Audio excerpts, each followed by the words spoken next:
Radha Madhava Kunja Bihari Jaya Radha Madhava Kunja Bihari Gopi Jana Vallabha Girivaradhari Gopi Jana Vallabha Girivaradhari Yashpadanandana Braja Janaranjana Yashpadanandana Braja Janaranjana Jamuna Tiravana Chari Jamuna Tiravana Chari Jaya Radha Madhava Kunja Bihari Jaya Radha Madhava Kunja Bihari Gopi Jana Vallabha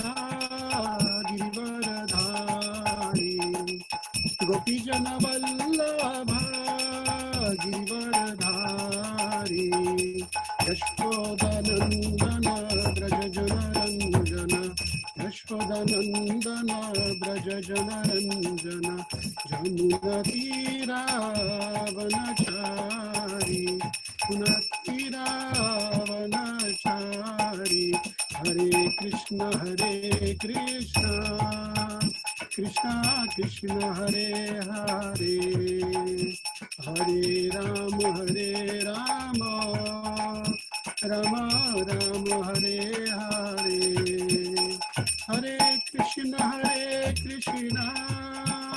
Krishna Krishna Hare Hare Hare Rama Rama Rama Hare Hare Hare Krishna Krishna Krishna Hare Hare Hare Rama Rama Rama Hare Hare Jaya Prabhupada Jaya Prabhupada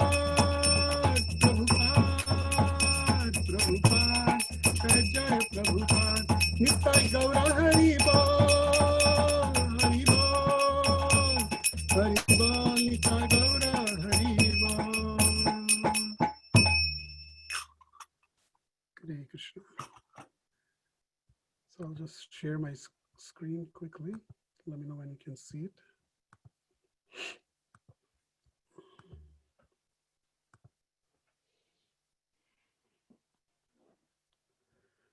Can you see it?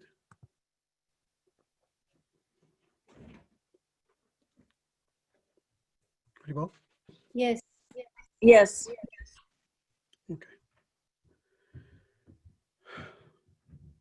Om Jnanatimirandasya Gnananjana Shalakaya Chakshurunmilitam Yena Tasmai Shri Guruve Namaha Shri Chaitanya Manobhistam Sthapitam Yena Bhutale Swayam Rupa Kadamahyam Dadati Swapadantikam Vandeham Shri Guru Shri Jutapada Kamalam Shri Gurun Vaishnavamscha Shri Rupam Sagrajatam Sahagana Raghunathan Vitam Tvam Sajivam Sadvaitam Savadutam Parijana Sahitam Krishna Chaitanya Devam Shri Radha Krishna Padan Sagana Lalita Shri Vichakan Vitamsha He Krishna Karuna Sindhu Dinabandhu Jagatpate Gopesha Gopika Kanta Radha Kanta Namastute Tapta Kanchana Gaurangi Radhe Vrindavaneshwari Vrishabhanu Sute Devi Pranamami Hari Priye Vancha Kalpatarubhyascha Kripa Sindhubhya Evacha Patitanam Pavanebhyo Vaishnavebhyo Namo Namaha Namo Vishnu Padaya Krishna Presthaya Bhutale Srimate Bhaktivedanta Swami Niti Namine Namaste Saraswati Deve Gauravani Pracharine Nirvisesa Shunyavadi Pashyata Deshatarine Jai Shri Krishna Chaitanya Prabhu Nityananda Shri Advaita Gadadhar Shivasadi Gauravakturinda Hare Krishna Krishna Krishna Hare Hare Hare Rama Rama Rama Hare Hare Mukam Karoti Vachalam Pangum Langayate Girim Yat Kripatamaham Vande Shri Gurun Dinataranam Namo Vishnu Padaya Krishna Preshthaya Bhutale Srimate Lokanath Swami. Hare Krishna, everybody. Thank you for joining. Hare Krishna. Sunday program. Today, Janmashtami is just around the corner, so I thought let's speak about Krishna. And there's so much to talk about Krishna that one Sunday evening is not good enough, 1 hour class. So I took the chapter 4, and from chapter 4, Transcendental Knowledge, 5 main topics are there, of which we will touch upon one topic today.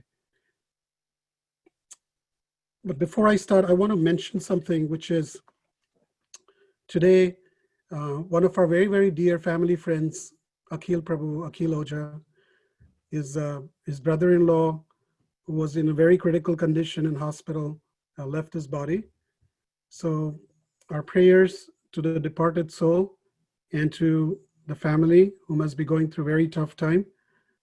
I dedicate my today's class to the family.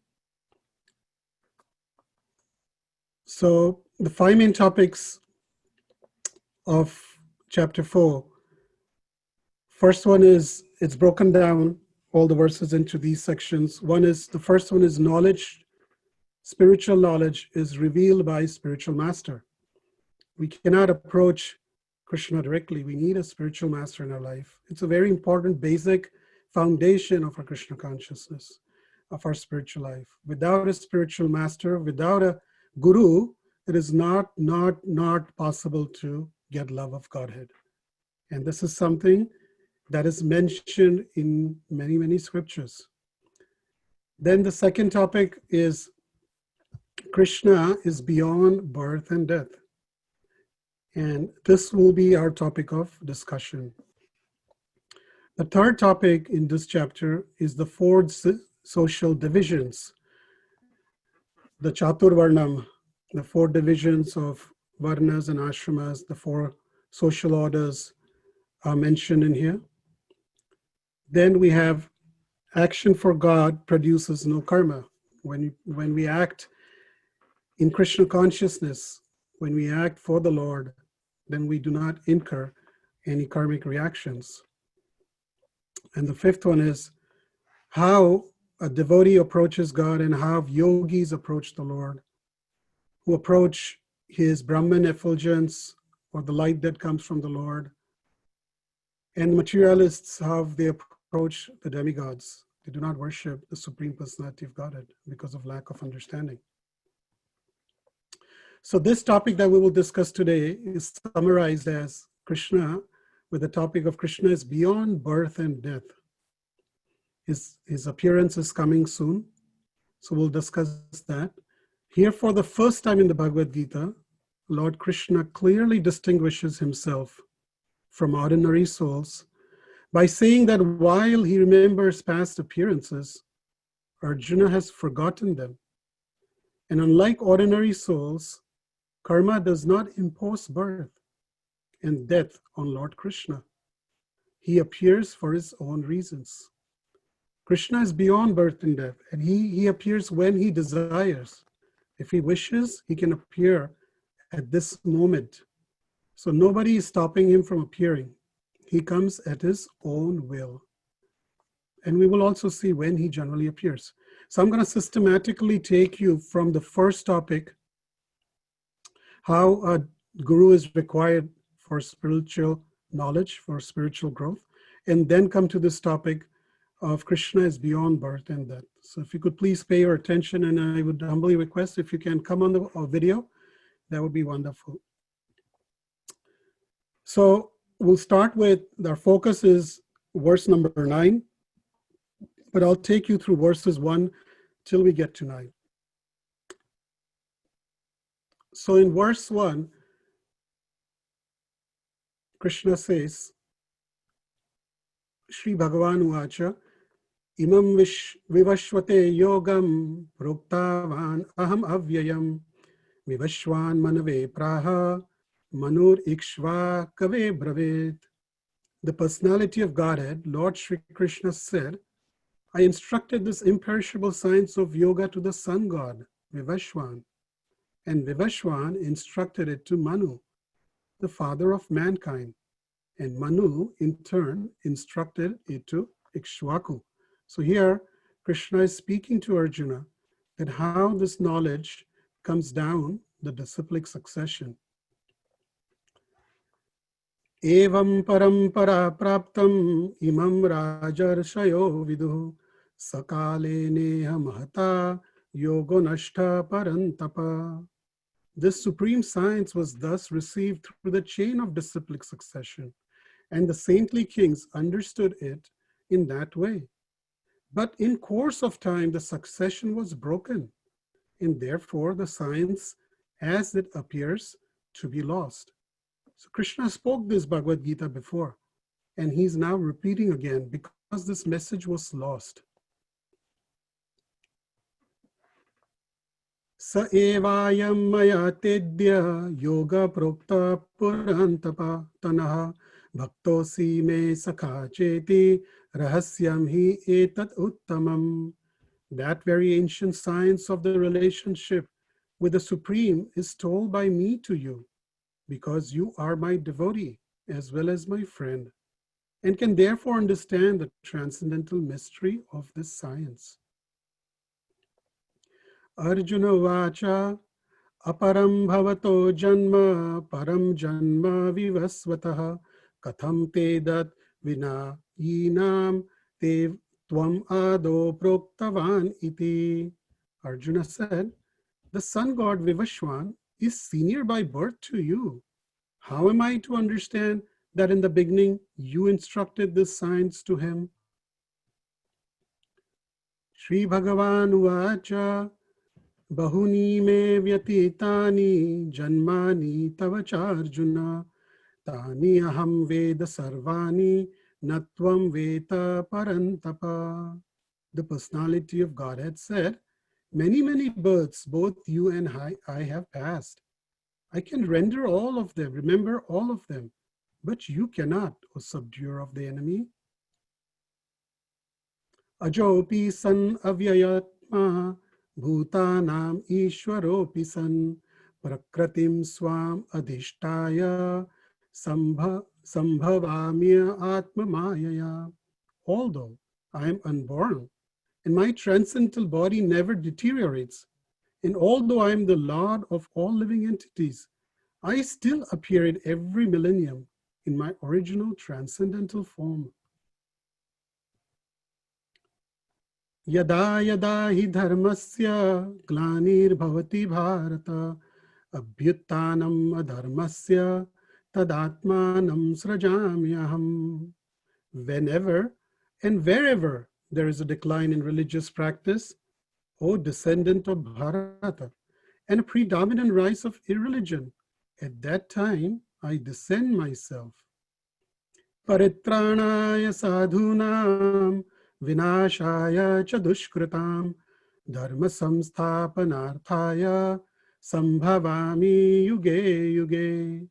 To deliver the pious and to annihilate the miscreants, as well as to re-establish the principles of religion, I myself appear millennium after millennium.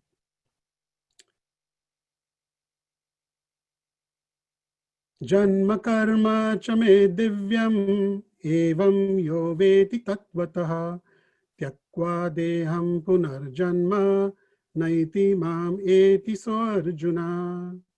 One who knows the transcendental nature of my appearance and activities does not, upon leaving the body, take his birth again in this material world, but attains my eternal abode, O Arjuna. Om Namo Bhagavate Vasudevaya. Om Namo Bhagavate Vasudevaya. Om Namo Bhagavate Vasudevaya. Translation and purport by His Divine Grace, A.C. Bhaktivedanta Swami Srila Prabhupada. So I hope you are all still with me.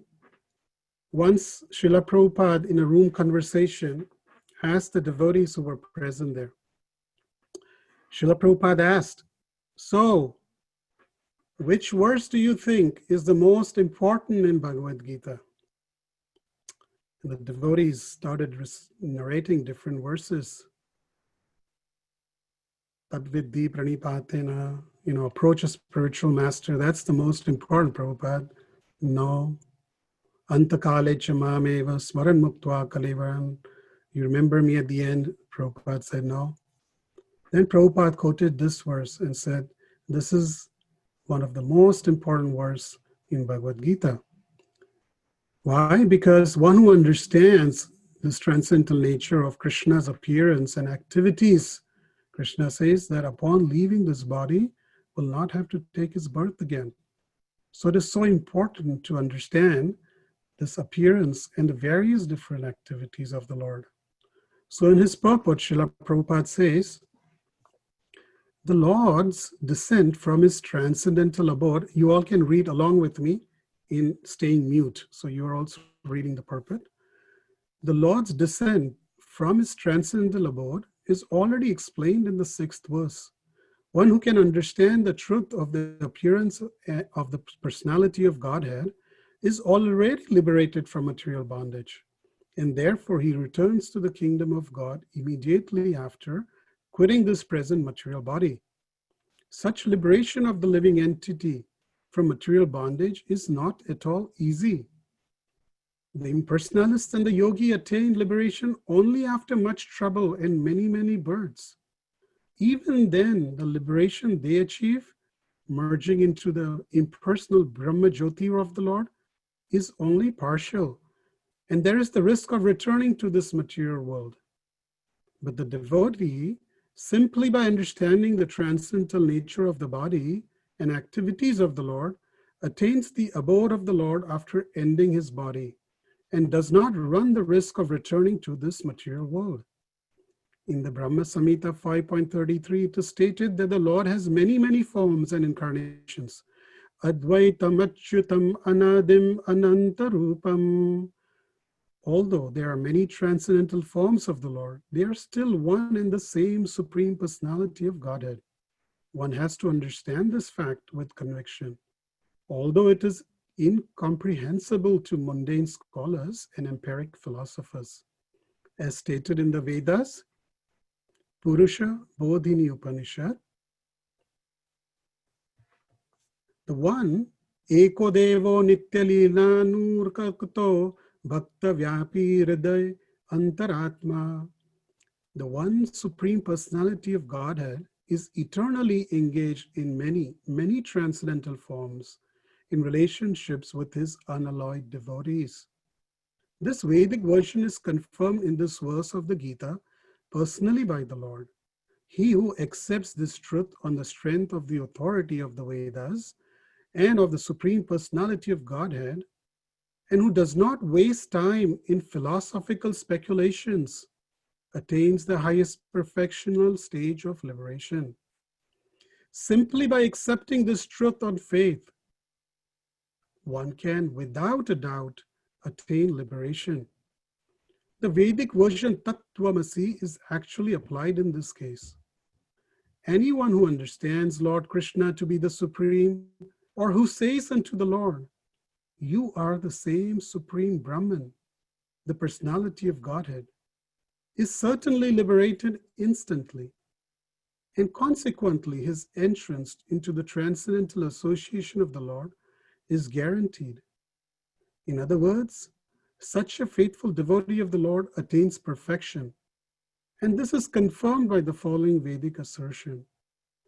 Tam eva vidivati mrityumeti nanya pantha vidyate yanaya. One can attain the perfect stage of liberation from birth and death simply by knowing the Lord, the Supreme Personality of Godhead. And there is no other way to achieve this perfection. Shvetashvatara Upanishad 3.8.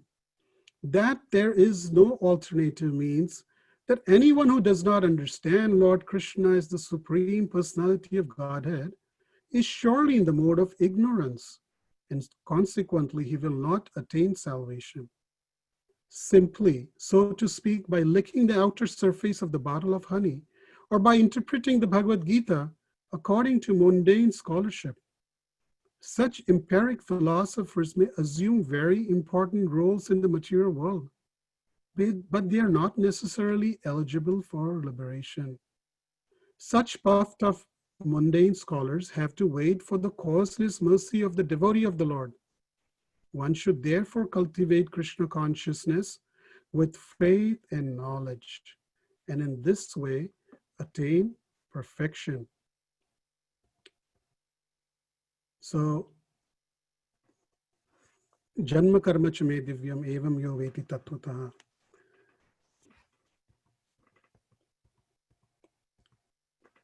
One who knows the transcendental nature of my appearance and activities does not, upon leaving the body, take his birth again in this material world, but attains my eternal abode, O Arjuna. So as you can see, these two pictures on the top, left and right, when Krishna is going to appear in 2 days, we must try and meditate on what must be the condition of Vasudeva and Devaki. Since we're 2 days away from Janmashtami, let's talk about 2 days from then. They were in complete distress, a lot of pain. Their heart was heavy. They were crying day and night. Many kids of theirs were killed by Kamsa. They were locked up in jail, chained up in jail, and that was their miserable condition. We all are anxiously waiting for Krishna to appear. But while I was preparing for this class, I was thinking that what is most dear to Krishna? Most dear to Krishna is his devotees. And who can be more close to him than his own parents, Devaki and Vasudeva, Nanda Baba and Yashoda. So I was meditating and I was thinking that they were in such a miserable condition before Krishna's appearance. So much sorrow. Who can see our loved ones, even if they're sick and they're down, not even physically, even if generally if you see them down, your heart pains, you feel heavy. If you love someone and you see them, they're not happy, your heart pains for them.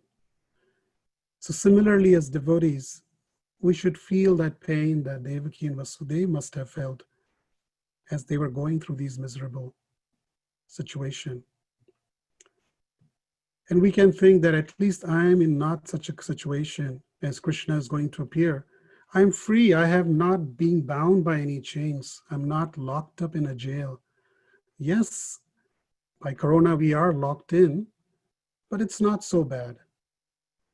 So since I'm not locked in, what are the things that I can do for Krishna when he appears? This is something that we can meditate on. So Krishna says that if you understand my appearance and my actions, then you're definitely liberated.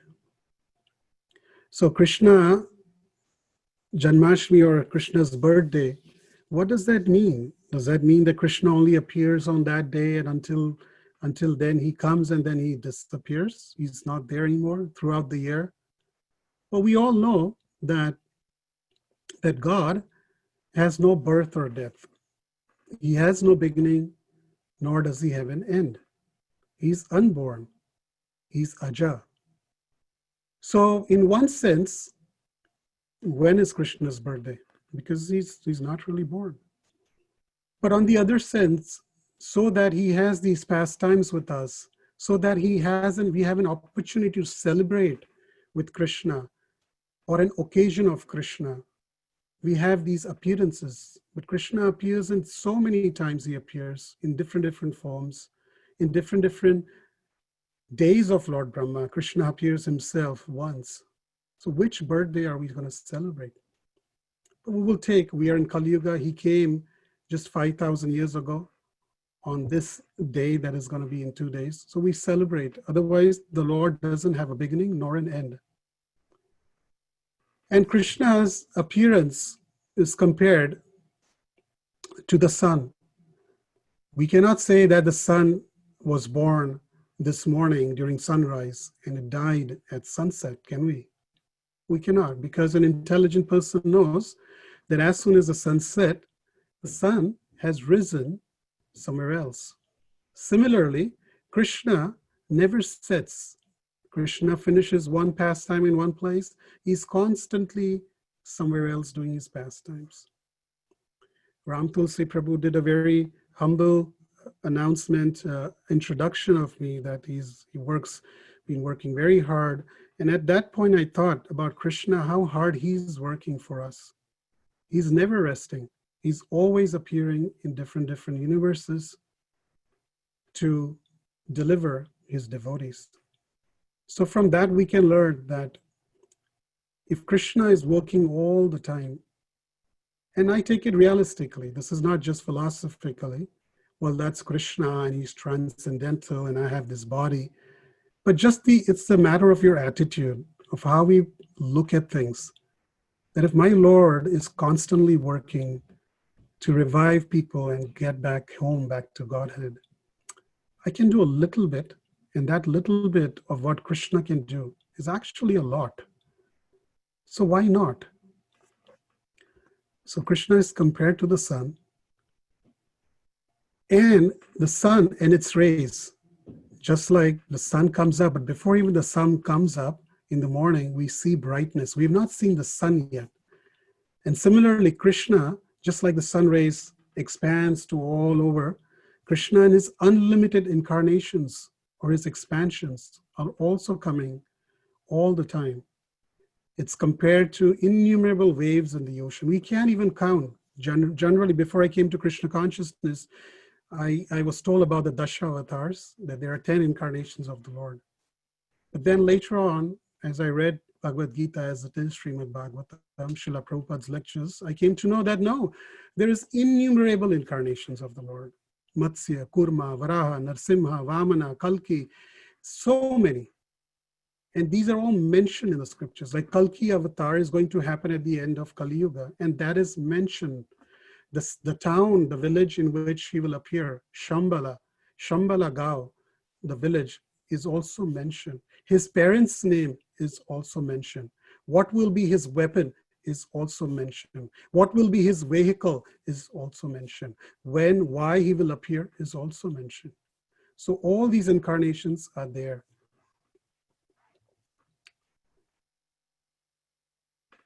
Now Krishna himself, in the Dasha avatars, you will see Jaidev Goswami has written the Dasha avatar stotram. In that, Krishna is not mentioned. Krishna is not one of the 10 incarnations. Krishna is Purna avatar. He's a complete, he's not an incarnation. He is the foundation, he's the fountainhead of all other incarnations. So Krishna himself, Shyam Sundar, with his beautiful flute, with his peacock feather, with his yellow pitambar, with his Kaustubha Mani, Srivatsa, all these Makara Kundala, his earrings, all these paraphernalias, he appears himself as he is, once in a day of Brahma. And we're very, very fortunate that in this day of Brahma, not only Krishna appeared, but also Sri Chaitanya Mahaprabhu, expansion of Krishna, none other than Krishna, also appeared in the same day, just a little apart. For us, about 5,000 years apart. Krishna appeared at the end of Dwapar Yuga, and Sri Chaitanya Mahaprabhu appeared 5,000 years ago to show us in Kali Yuga. This Kali Yuga is special. In next Kali Yuga, Sri Chaitanya Mahaprabhu will not appear. Krishna will not appear.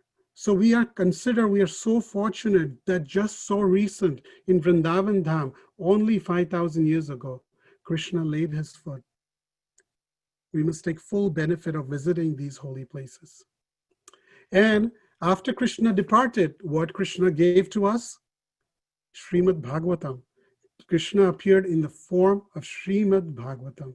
Many of the people know about Bhagavad-Gita, but they do not know about Srimad-Bhagavatam, or they haven't read Srimad-Bhagavatam, because we are still waiting to finish Bhagavad-Gita. But Srimad-Bhagavatam is something that you can pick up anytime. Srimad-Bhagavatam reading is like reading Krishna, is like being with Krishna. If one doesn't even have deities at home, and they've kept even one book, one adhyaya, one canto of Srimad-Bhagavatam on their altar, and they can offer incense and lamp, it's as good as worshiping Krishna. So even in Srimad-Bhagavatam, this particular verse, Canto 1, Chapter 3, Text 43, Krishne svadhamo pagate dharma jnana divisaha kalau nashta drasham esha puranarko dundodita. This Bhagavad Puran is as brilliant as the sun, and it has arisen just after the departure of Lord Krishna to his own abode, accompanied by religion, knowledge, etc. Persons who have lost their vision due to the dense darkness of ignorance in the age of Kali shall get light from this Purana. So we must never think that Krishna has left us. Srila Prabhupada, one time when he was in New York in the early 1960s, he was walking on the streets of the Bowery. He was walking by himself.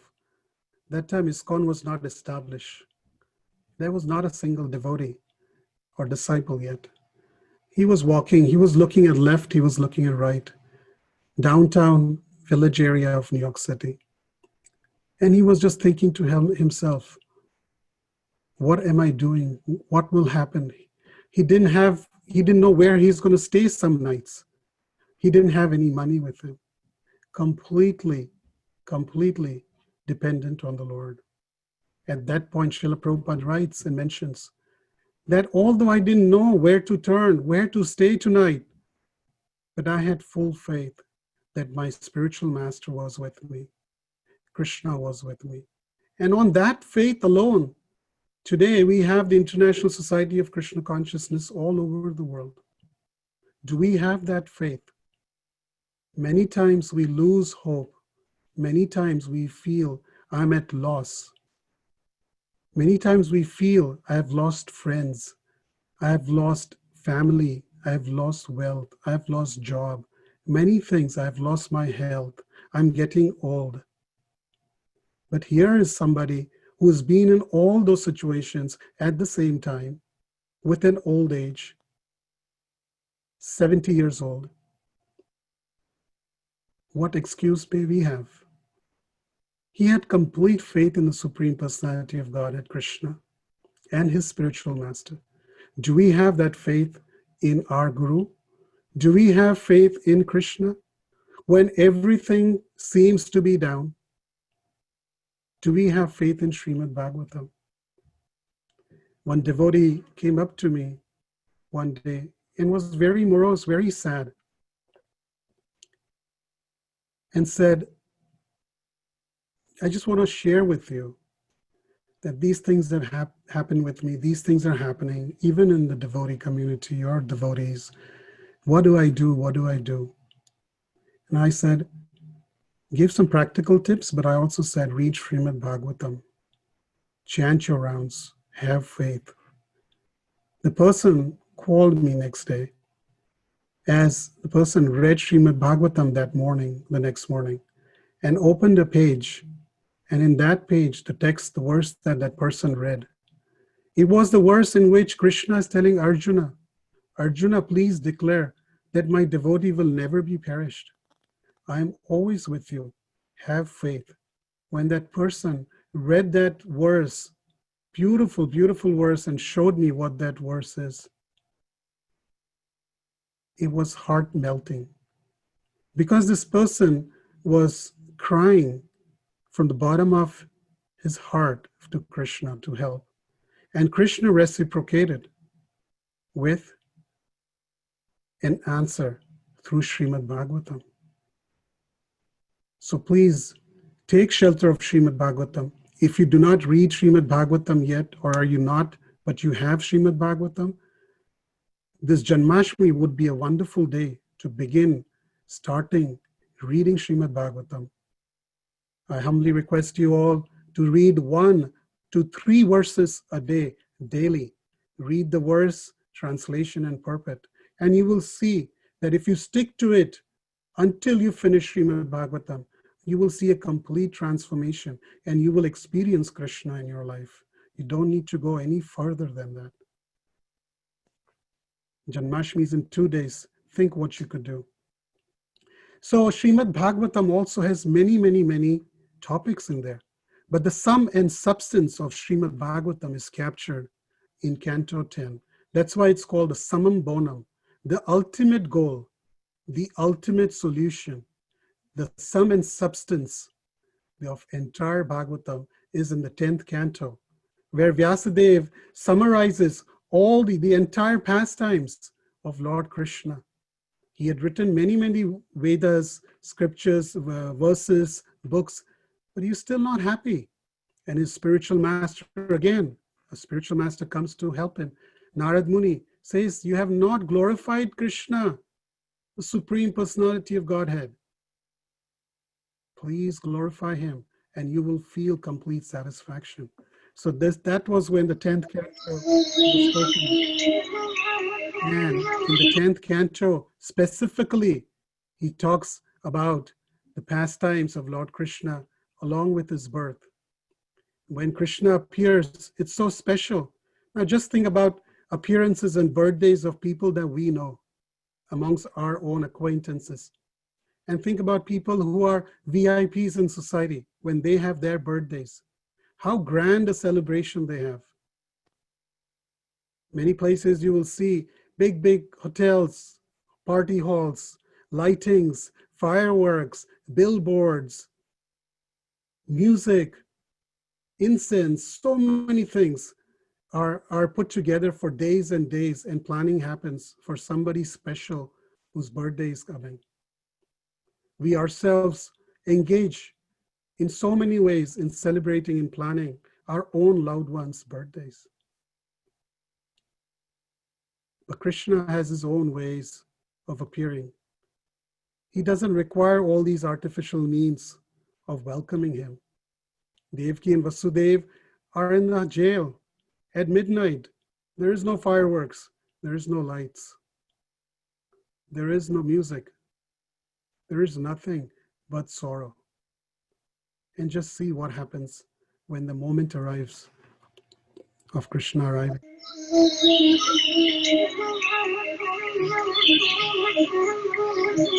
Thereafter, at the auspicious time for the appearance of the Lord, the entire universe was surcharged with all the qualities of goodness, beauty, and peace.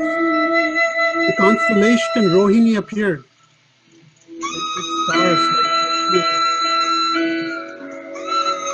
The sun, the moon, and the other stars and planets were very peaceful. All directions appeared extremely pleasing, and the beautiful stars twinkled in the cloudless sky, decorated with towns, villages, and pasturing grounds. The earth seemed all auspicious.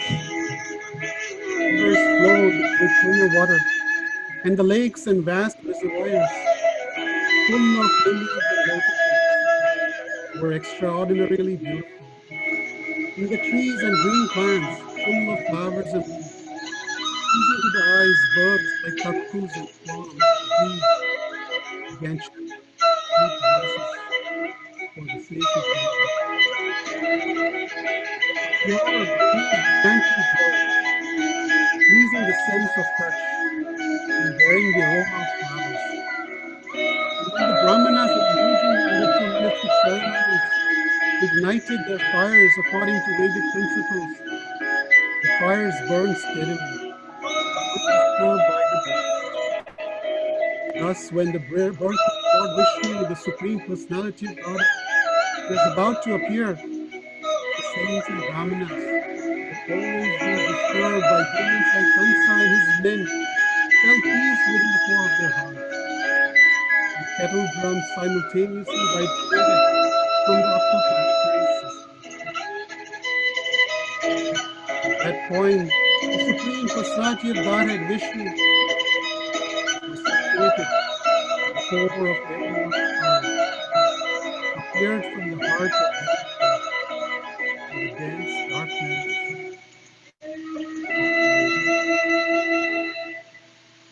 Here we can see Krishna did not appear from the womb of Devaki. It wasn't that you could see the 9 months pregnant Devaki. Krishna just appeared from the heart of Devaki and gave darshan to Vasudeva.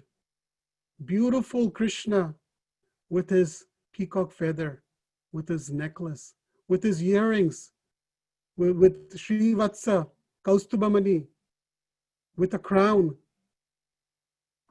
with Vaidurya jewels. Krishna appeared and gave darshan. When Vasudeva saw Krishna in this form, he knew that that prediction of my child will kill you, Kamsa, I will appear myself, has appeared. Such beautiful appearance of the Lord. At 12 o'clock at midnight, 12 o'clock is not considered any auspicious time, but as the Lord appears, that time becomes auspicious. When Janmashtami comes, we all will be awake until midnight, once a year, waiting for Krishna to come.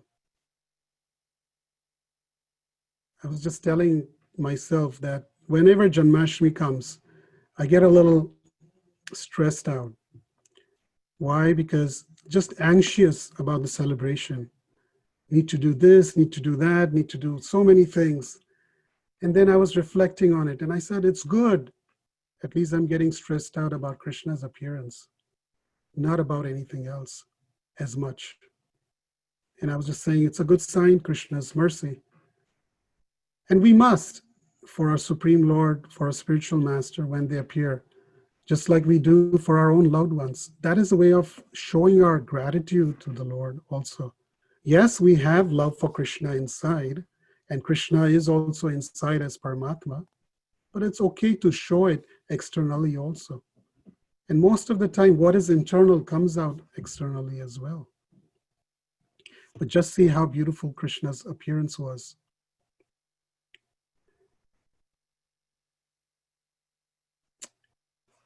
Now, in Srimad-Bhagavatam, as I mentioned, that many, many incarnations of the Lord is mentioned. But before I go forward to his Kali Yuga appearance, I would like to talk and touch upon Janma Karma Cha Me Devyam. My Janma is transcendental, and my karma or my action is transcendental. And give some examples. Regarding his Janma, we already saw one where how Krishna doesn't appear like an ordinary boy or a baby. Krishna appears from the heart of Devaki. That's one. And then, unlike human beings, where we are bound by time, as every day passes, we get older and older and older and older. Krishna doesn't really get old. Krishna is always young. It is explained by Vishwanath Chakravarti Thakur that Krishna, in the spiritual world, there are many, many, many Golok Vrindavans. Just like there is many, many Vaikuntha planets. You have a Matsya Loka, you have a Varaha Loka, you have a Narsimha Loka. Different incarnations have their own planets. Similarly, above all of them is Goloka Vrindavan. And even in Goloka, you have different millions and millions of planets where Krishna's pastimes take place for different ages. So when Krishna appears, his 1 year baby form, there's hundreds and thousands of millions of planets where this pastime happens of his 1 year old form. Then there is a class of that whole set of planetary systems within Golok Vrindavan. Class A, 1 year. Class B, 2 year pastimes. Class C, 3-year-old pastimes of Damodar Leela with Yashoda Maya. Class D, E, F, G, year 7, when Krishna lifts Govardhan Hill. At that age, Krishna's pastimes are happening. Similarly, when you get to the pastimes of Radha and Krishna, Krishna is young, he's at the age of 16. Krishna never grows old beyond 16. He was on this material world for 125 years, yet he was young. He never grew old to look like a 125-year-old person. So all these incarnations happen. Krishna comes with those age groups. 1 year passes, the second year Krishna appears, and like that. It's the same Krishna, but those pastimes happen. And as one has their love for Krishna, as a baby Krishna, as a little grown-up Krishna, accordingly, when they attain perfection, they would go to that place to have pastimes with Krishna there. It is not that you go to Golok Vrindavan and there's only Radha Krishna pastimes happening and the Baal Gopal pastimes are not there. They are also there in those planets. And just like that, in this material world, you have this one universe where you have this Bhuloka, this earth planet. And in this earth planet, you have Mathura, you have Vrindavan, you have Dwaraka. Similarly, there are millions and trillions of universes in this material world. And in every universe, there is an earth planet. And within that earth planet, there is a Mathura, Vrindavan, and Dwaraka. And a Krishna, every moment, as one place his pastime finishes, the next place pastimes are going on. So Krishna's pastimes are happening at every place, at every moment. And that's why we say, Srila Prabhupada, Krishna must have engaged him in some other universe, in some other planetary system, helping him in spreading Krishna consciousness or love for God. So we must understand this, that his Janma is not ordinary. He never grows old. He doesn't appear like us. And his actions also, we must understand that how he does certain things. You may have heard of this story. Krishna had many, many wives. Of them, to name some, were Rukmini, Satyabhama, Jamavati. And Jamavati had a son by the name Samba. And Samba was somebody who all the other brothers and all would make a fun of a lot.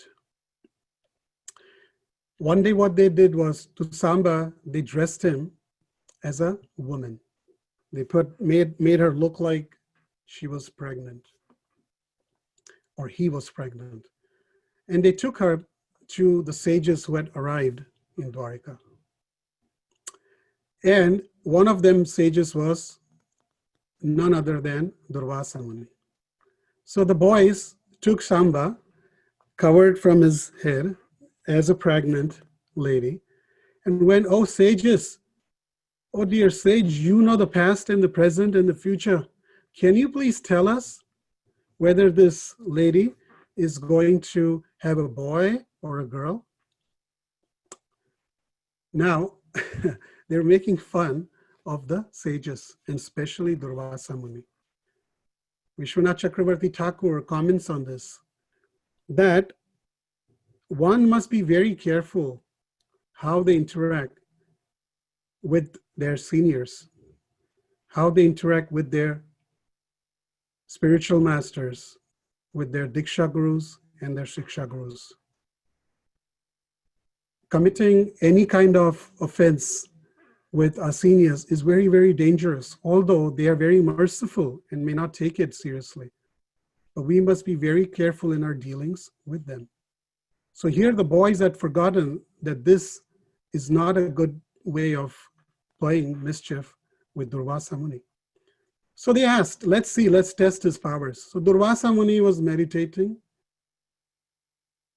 And instead of saying that, well, I know he's Samba, he's not a girl, I can see it, Durvasa Muni said, she will be blessed with a lump of iron. As soon as Durvasa Muni said that, the boys were shocked, and Samba went in an utter shock, and he raised his sari and he removed his pillow from his, said, "Hey, Prabhu, please, don't bless, don't curse like this." Before even Samba's sari could come off, a lump of iron fell from inside on the ground.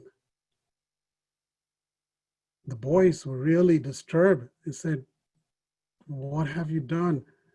What have you done? We were just playing games. What to do? Durvasa Muni said, once I have said it, I can't take it back. So the boys ran with that lump of iron and went to Ugrasen and said, Father, grandfather, you are the prince, the king of the Yadu dynasty. And Durvasa Muni has cursed us. And what it was is not just a lump of iron, but Durvasa said that this lump of iron will be the cause of destruction of the entire Yadu dynasty. Now, Yadu dynasty also includes Krishna, doesn't it? So here Durvasa Muni said everybody in that dynasty will be destroyed in time. Ugrasen said, what have you guys done? You didn't get anybody else and had to go to Durvasa Muni? You could have gone to any other sage, but not Durvasa. Now it's difficult, but I have an idea. You guys take this lump of iron and rub it into powder form and throw that into the ocean. The boys ran by the ocean and they started making a powder of it. And they did it for a long time. They got tired and they took that entire powder and they threw it in the ocean.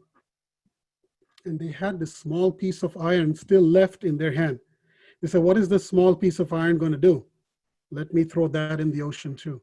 They threw everything in the ocean, thinking things will be settled down. Are you all with me? Hands up if you are okay. Awesome. Now, in the meantime, Krishna found out what had happened.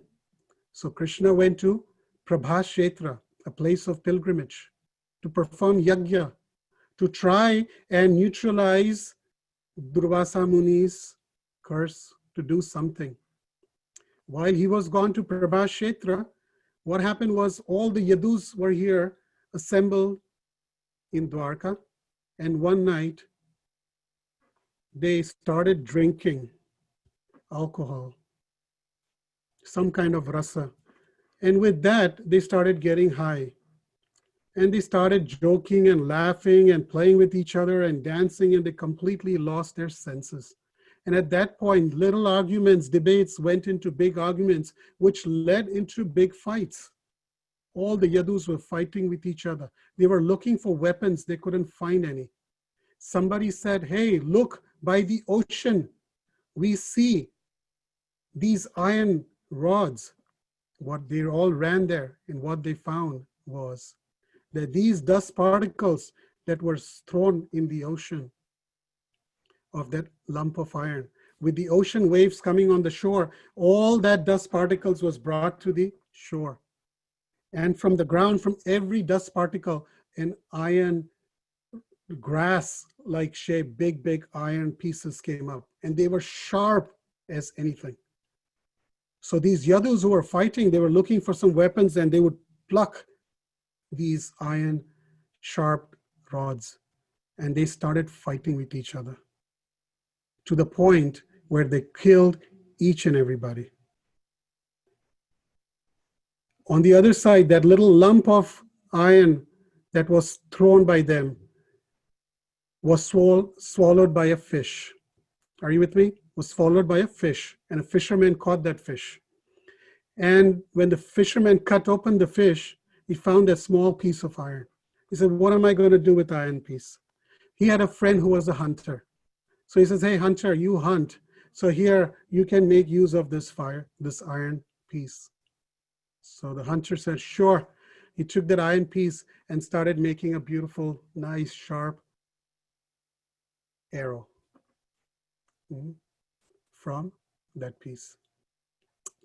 On the other side, Krishna came back from Prabhas, and he found that everybody had died.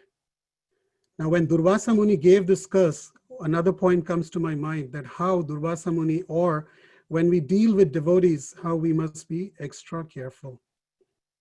One time in Chaitanya Charitamrita, it is mentioned that when Sri Chaitanya Mahaprabhu was walking at the banks of the Ganges, one crocodile came out from the banks of the Ganges and touched the lotus feet of Sri Chaitanya Mahaprabhu.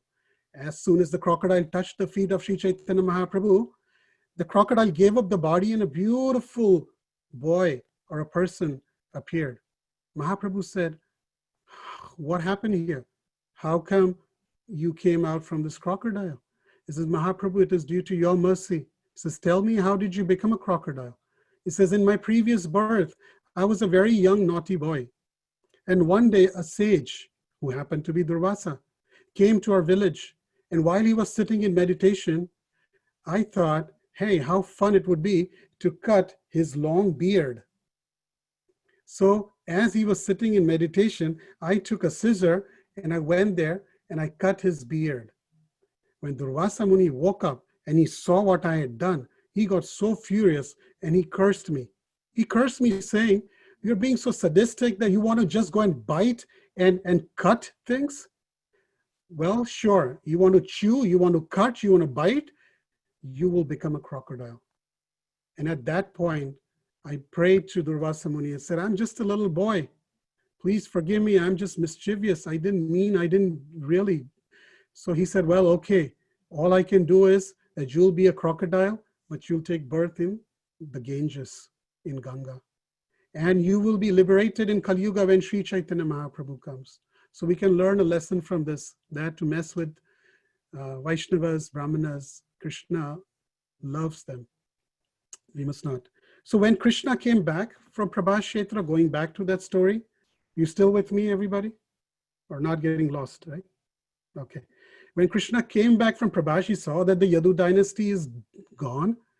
He went and he was just sitting under a tree with his legs on his lap, one of his feet. And from behind the tree, guess who was there? There was this hunter. This hunter looked at the toe of Krishna, which was pointing down. It was sitting by a tree by a lake or a pond. And he thought this was a deer that was there to drink water. Now this hunter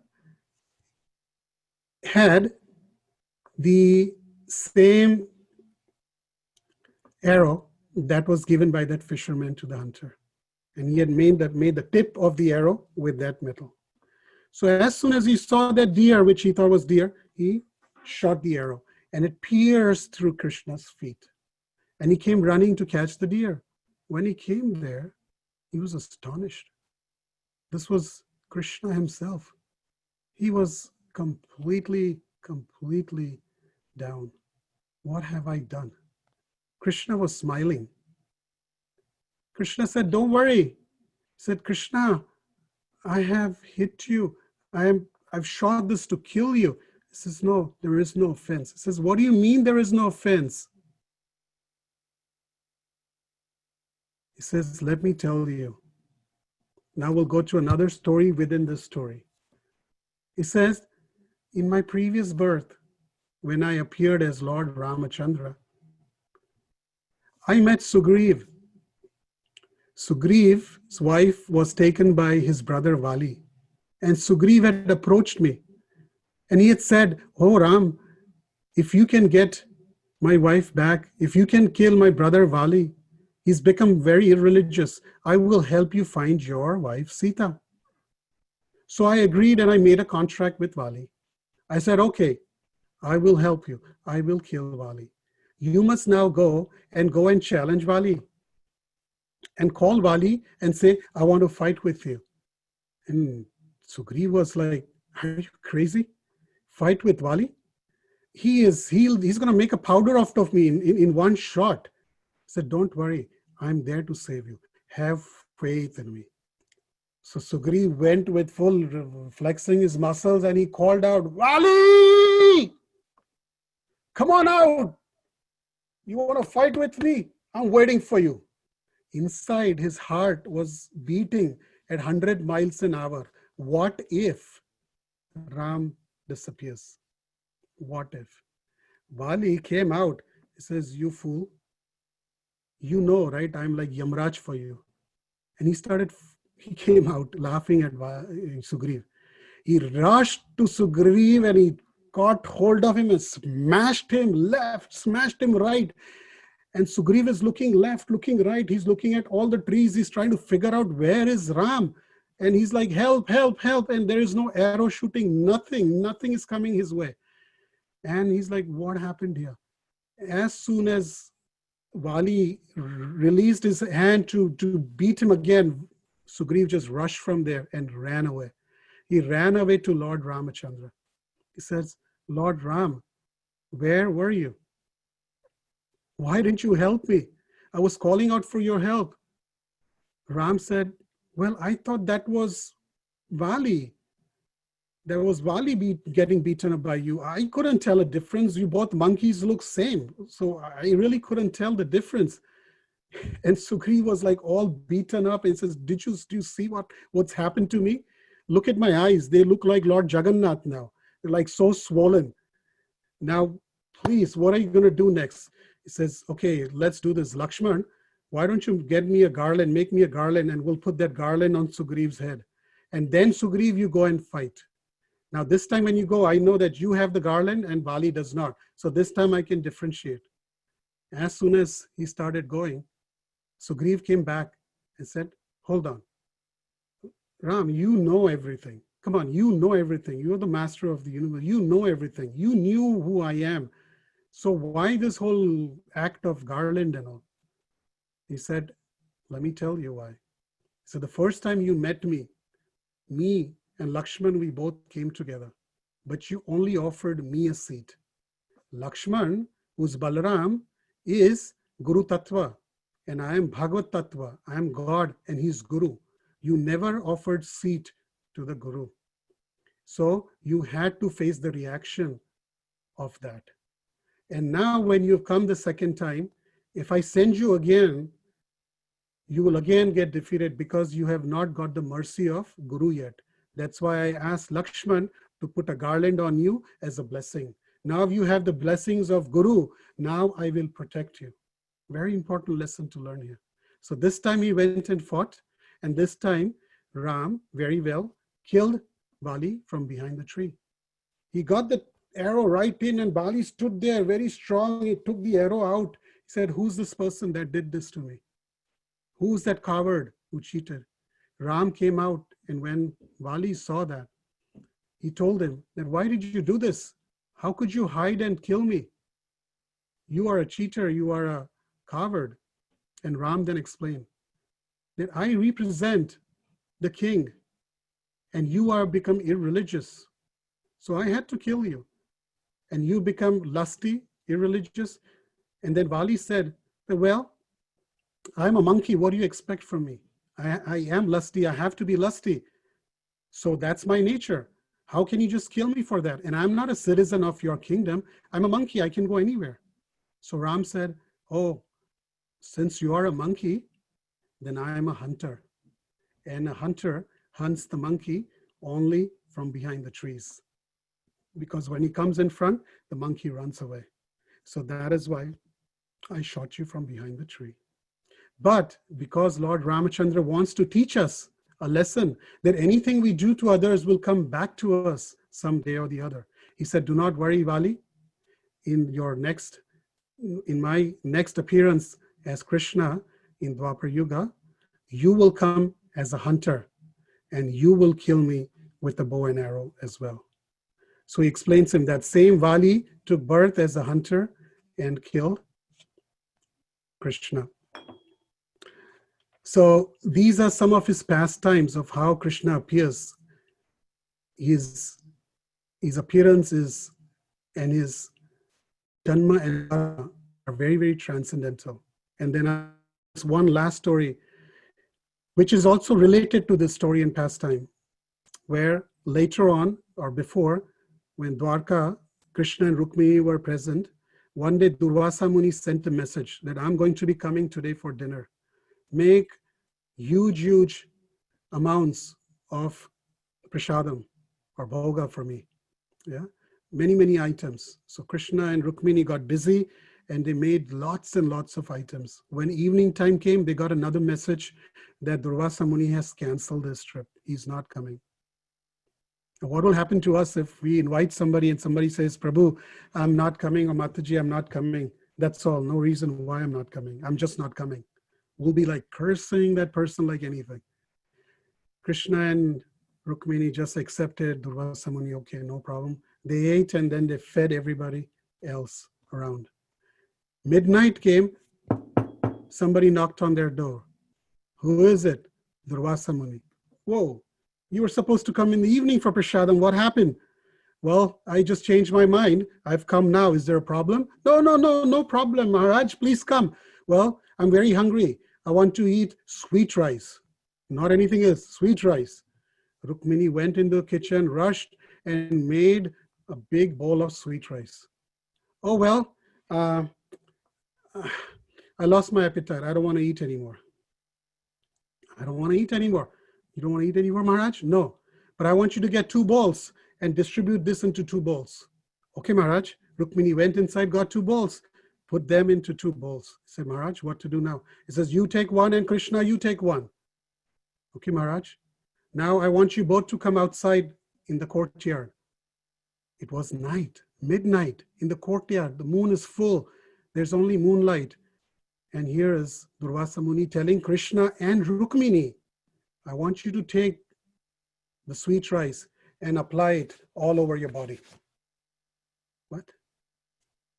Yes, apply all over your body. So Rukmini looks at Krishna and Krishna already takes it and starts putting on his body. Now, my husband is doing it, I must do it. So Rukmini starts applying it all over her body. Then Durvasa says, Krishna, I want your chariot. Okay, Maharaj. Calls Daruka, bring the chariot. Daruka comes. He says, I don't want Daruka. I just want the chariot. Daruka is the chariot driver of Krishna. So send Daruka back. And take the horses also. I don't need the horses. I just want the chariot. So the chariot is sitting like this without the horse. Then he looks at Rukmini. He says, Rukmini, I want you to get in the front of the chariot and lift the chariot up where the horses are or would be. Rukmini, what is he talking about? She went there and Rukmini, poor Rukmini. I mean, this is a big chariot. This is Krishna's chariot. She's lifting it. Barely lifting it. She tries it 3 times and she falls unconscious. Krishna is just sitting quietly looking at all this. Finally, Durvasa Muni says, he smiles, he says, you have passed the test. He was just testing Krishna and Rukmini. And then he says, now I bless you that wherever you have put the sweet rice on your body, you're invincible. You can never be hurt. Rukmini and Krishna. Then he looks at Krishna and says, Rukmini followed my orders and she put the sweet rice in every part of the body. But Krishna, you did not put it on your feet. And that place will be subject to any weapon. So that was Durvasa saying it. So Krishna also honored Durvasa's this words that otherwise who can kill Krishna? But Durvasa said every place will be invincible except your feet. So when that hunter shot that arrow, it landed right there. And that's how Krishna gave up his pastimes. Of course, he wasn't killed by that arrow. Who dies with an arrow on the feet? Have you seen anybody, heard anybody got shot on the leg and died? So these were some of the pastimes. There's also more, but I'll just finish with this. So in the Bhagavatam, then it mentions that in the age of Kali, intelligent persons perform congregational chanting to worship the incarnation of Godhead, who constantly sings the names of Krishna.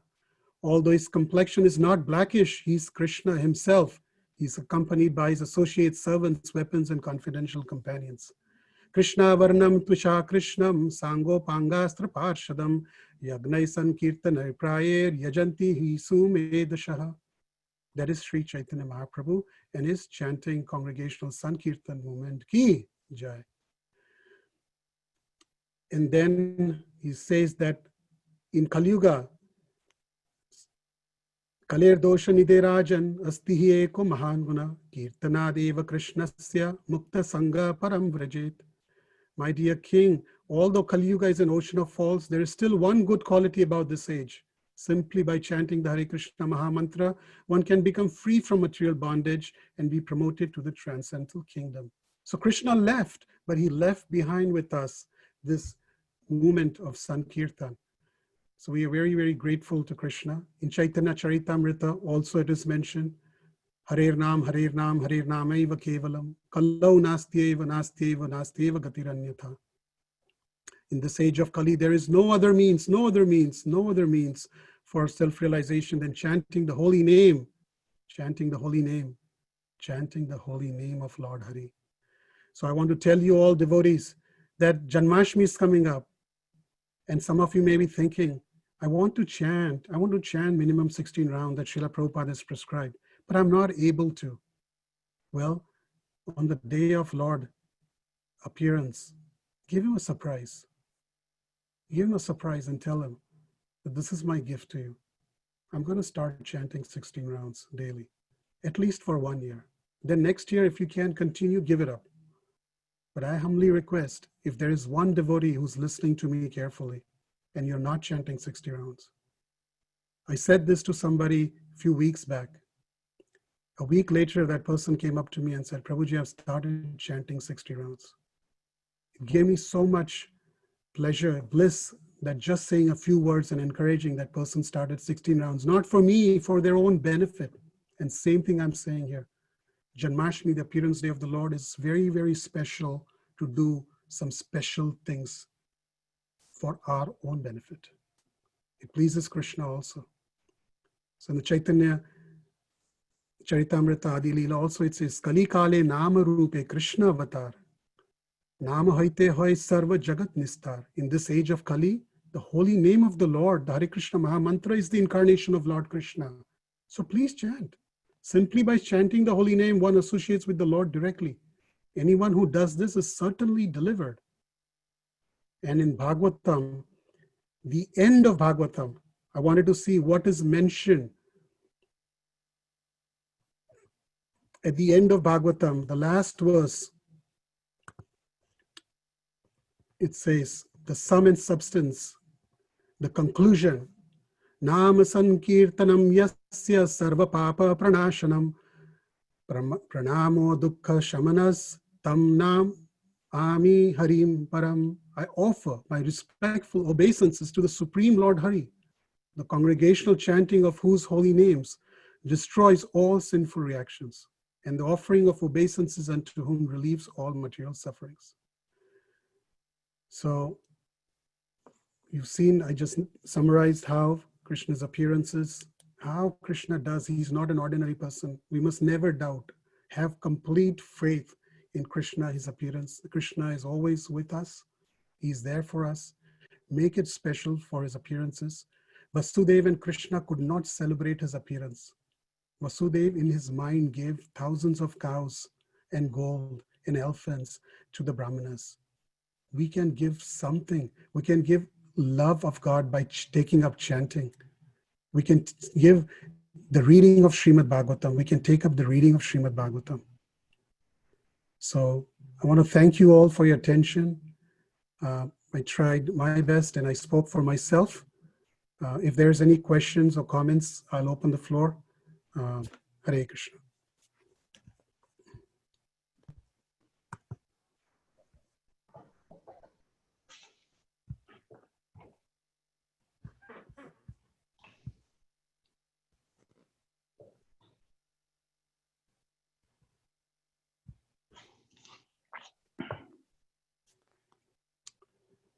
Just one small comment regarding this Jara.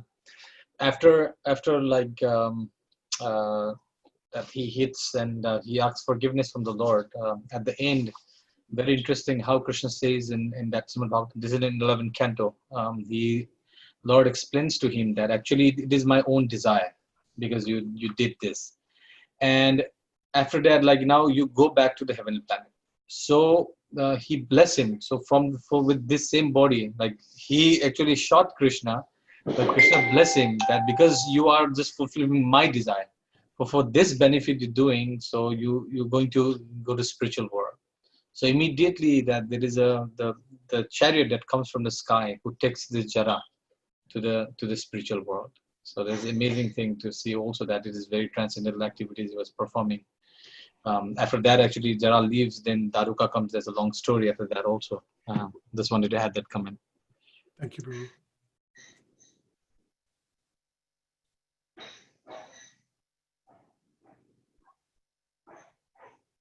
Hare Krishna, Prabhuji. Haribo. I'm just trying to understand like Durvasa Muni's position. Like he is like his always his pastimes are really like very different, like having angry or demanding. So and like how is he allowed in the spiritual world actually, like being so arrogant, or and who he used to worship whom, like because he's like so much of attitude he has got, like I don't know about it. Can you please guide? Very good question. Very good question. I was thinking about the same thing. And what I can tell you is this, that to understand that how much Krishna loves the Brahmanas, Vaishnavas, the sages. So Durvasa Muni was not an ordinary, which means he was a devotee of the Lord as well. But as a devotee of the Lord, we see even today, if we call ourselves devotees, we see how many mistakes we commit. And many times, no, always we will see that Krishna will forgive. A lot of the times he'll forgive. Of course, he will teach us. But he says, end of the day, paritranaya, sarva dharman parityajya, mamekam sharanam braja. You surrender unto me, I'll take care of it. So understand this, that in the battlefield of Mahabharata, Krishna took a vow that I will not fight. When Arjuna was challenged by Bhishma Pitama, he picked up the wheel from the chariot to charge towards Bhishma. Now on the other side, Durvasa Muni cursed Ambarish Maharaj or insulted Ambarish Maharaj. He put Draupadi in a very difficult situation. Here, Durvasa Muni also put so many things against Krishna, right? Yadu dynasty will be wiped off. Wherever you didn't put the kheer, sweet rice, you will get hurt. Krishna never said a word. So what we can learn, that for the sages, when Durvasa went and kicked Vishnu on his feet, he still did not take an offense. So we can see that he was still very dear to the Lord. And through Durvasa, using Durvasa as a case study, he's teaching us what we should not do. And even if somebody does that, who is a devotee, we have to be careful how we react with them. Did I answer your question? Otherwise, he can never travel to the spiritual world. Yeah? Yes, Okay. Prabhuji. Thank you so much. It Anybody was else? sorry, but it was Bhrigu Muni who kicked Lord Vishnu. Oh, Bhrigu Muni, that's right. That was not Durvasa. That was Bhrigu Muni. Sorry. So Thank you for actually, clarifying. why one comment, because Durvasa is a form that, because in spiritual world, like every element actually is a personality kind of thing. So he was born through the element. There was a big debate and heated debate between Lord Brahma and Lord Shiva that happened, that event. So he could not take it so much. So he gave this anger to his Durvasa's father and mother. Let me get that. So Anasuya and Atri, actually his son of them. So he gave this anger to them, and from this anger actually was born Durvasa. So that's why he's that nature of getting very agitated immediately. But he's a very, very powerful sadhu, very, very powerful sadhu. But he have realized this, like he was really careful. I was reading Mahabharata regarding Durvasa, that because he has a very bad experience with Vaishnava, like who is that? The Ambarish Maharaj, right? So he was, after that particular event, when he came to Pandavas at that time. So it is said, I was reading over there, when he was being invited, like they went. The Duryodhana sent Durvasa to his brother. So when Pandavas, Krishna ate the remnants from the plate. Then Durvasa was all filled and everything. Then Durvasa actually ran away from there. He don't need to, but he was saying that I already have experience with Vaishnava. I don't want to offend you, and I who is Yudhishthira Maharaj, and he didn't want to have that bad experience with. So he's actually careful to offend Vaishnava too. Right? He learned that lesson from Ambarish Maharaj. So, but he was not ordinary saint, So, really, as his expansion of Lord Shiva, definitely he has that capability of traveling.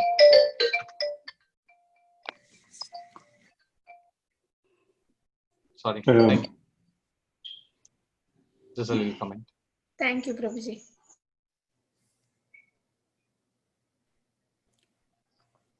Yatsoni, you have something? You're on mute.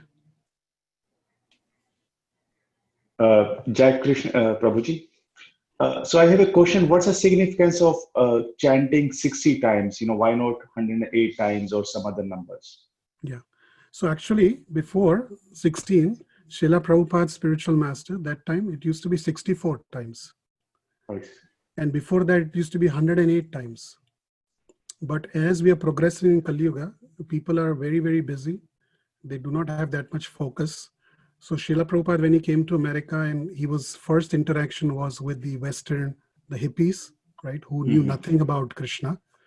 So he said, at least chant 16 rounds. Why? Because one for each syllable. So Hare Krishna Mahamantra is 16 words put together. I see. So he said, at least chant 16, but no less than that, minimum 16. So 16 takes about hour and a half to 2. So imagine if you dedicate hour and a half to 2 remembering Krishna, chances are that after even you stop chanting, you will keep thinking about Krishna. And our goal is to whatever we are doing throughout the day, while we are working or taking a bath, that we can still remember Krishna. And then when we are about to die, at that time also we can remember Krishna. Okay. So that's why the 16. Thank you. Thank you. Anybody else? Okay.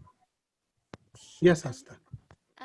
I just had a general follow-up question to Rukmavati Mataji's question. Yes.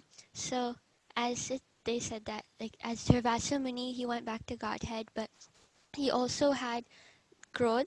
And in Kali Yuga, it is said that one who has Kam, Krodh, Lobh, Moh, and all that, they can't go back to Godhead. But then along with that, one who remembers Krishna on the last moment, they go back to Godhead. But what if someone who has Kam, Krodh, Lobh, Moh, and they at the end moment they remember Krishna, do they go back to Godhead? Very good question. So Asta is our how old? 14, 12, 14-year-old youth, and asking such intelligent questions. So that's a very good question. If we have Kam, Krodh, Lobh, Moh, Matsarya, and at the time of death, if we remember Krishna, will we go back to Godhead? So to that answer, I would say yes, because Krishna says that if you can remember me at the time of death, you will come back to me. Then let's go to the second point, that if we have all these anarthas in our heart, will we remember Krishna at the time of death? Most likely we will not. But if Krishna helps you in remembering him because he likes something that you did for him and he gives you concession, you get a ticket, you get a $300 accident, some ticket. You plead to the police and say, police, please, my first time, can you please? All right, you know what? I'm just going to give you a warning this time, and I'm not going to issue a ticket. So Krishna is that police. He's the authority. So he can sometimes take that away. But that's a risky business. So we have to be careful. And with practice, we can conquer these things. But every day we have to fight with ourselves. And every day we have to tell ourselves, what is my weakness? We have to identify, Asta. Make sense? You have to identify what is your weakness. My weakness is anger. Your weakness may be greed. Somebody's may be lust. So we have to identify, how many of these are my weaknesses and my problems? Then we have to put it in front of Krishna and say, I have these problems and I want to control them and I cannot control them. These things are very difficult to control, but I need your blessings. I need your mercy. I need Krishna's mercy. Then I can do it. Yeah. But if we expect that I will have one of these anarthas, then at the end I'll remember, then you'll get another chance. You come back as another devotee, you'll get a chance to continue from where we left off. It's not going to be so easy. Okay, Did that thank you, answer your question? Prabhuji. Yes, Prabhuji. I was also remembering how like Ajamil, he like accidentally, in a sense, he didn't intend to say Krishna's name, but he accidentally like said Vishnu, but like he still went back Right. to Godhead. No, he did not actually Asta. So Oh, he that time when didn't? the Vishnu Dutas came, they gave him a second chance. So they gave him life. right. Then he went to Rishikesh or so, and he meditated there on the Lord for the rest of his life. And then after that, he went back home, back to Godhead. Oh, okay. Thank you, Prabhuji. Yeah. Anybody else?